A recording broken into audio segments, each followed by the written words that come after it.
welcome to God's 5 Minutes with Pastor Ed Wilson. Reach him at GodsFiveMinutes@gmail.com. Now, here's Ed Wilson with God's 5 Minutes. Hello, friends. Psalm 78:7 reads that they might set their hope in God and not forget the works of God, but keep His commandments. Surely the original purpose of this verse was to confirm the reason why God gave Israel a law, and to encourage His people to hope in Him for the future and to fulfill their covenant obligations to Him. But perhaps we can draw a special meaning from it, applicable to our times and circumstances with the approach of a new year. This inevitable annual change in our calendars makes us think of the continual passage of that mysterious thing we call time, which is bearing us all so silently and steadily into the future. The verse tells us how past, present, and future, with all their accompanying memories, hope, and effort, may be made noble and blessed. The secret of thus making our lives beautiful, in very short, is by associating them all with God. The best way to review the memories of our past is in the light of His having worked with us. The light that shines on today's pathway finds its power source in hope. The surest means of finding guidance into the uncertainties of the future is to make our first purpose in life to follow God's commands. So let's look at applying these three things: memory, hope, obedience, to ourselves as New Year's resolutions. Consider memory. We have a Christian duty to regulate the gift of that great power we have of looking backward by Christian principles. We're responsible for what we remember and for how we remember it. We must train and educate memory not merely as a means of recalling the past, but for a religious purpose. By doing so, the past becomes hallowed, sacred, and offers its most choice perfume to our spirits.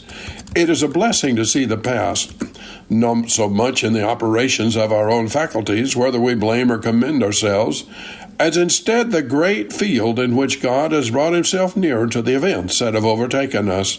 The one thing which will consecrate memory, deliver it from its errors and abuses, raise it to its highest and purest power, is that it should be in touch with God. We do well to regard past as one long record of what God has done for us.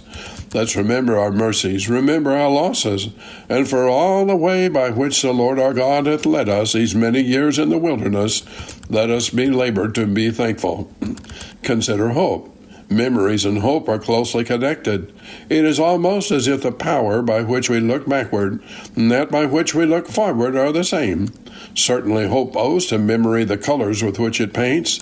In all our earthly hopes there is a sense of uncertainty, and the person whose hopes look only to earthly things can never say, "My heart is glad and my glory rejoiceth.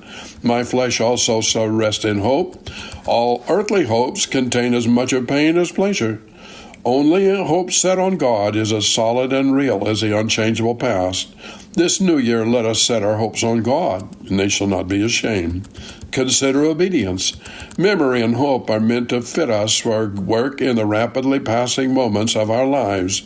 A past full of blessings demands a sacrifice of loving hearts and earnest hands, a future so fair, so certain, so beautiful, and a hope that grasps it and brings some of its sweet fragrance to make balmy and delightful the air of the present is motivation enough to move us to vigorous and continual service to our God. If memory weakens us for present work because it depresses our hope of success or saddens us with recalling of departed blessings, it becomes a curse. If we allow hope to be a tool for building air castles, and thus fail to take advantage of the opportunities of improving life that lie around us, it too becomes a curse. Memory and hope are meant to be like two wings that lift us to God. Their highest value is in fitting us to the sublime work of God with many and every grinding burden and heavy task the present lays upon us. By the way, have you talked to Him today? You have been listening to God's 5 Minutes with Pastor Ed Wilson. Reach him by email at GodsFiveMinutes@gmail.com. Tune in next time to hear more encouraging thoughts from God's Word on God's 5 Minutes with Pastor Ed Wilson.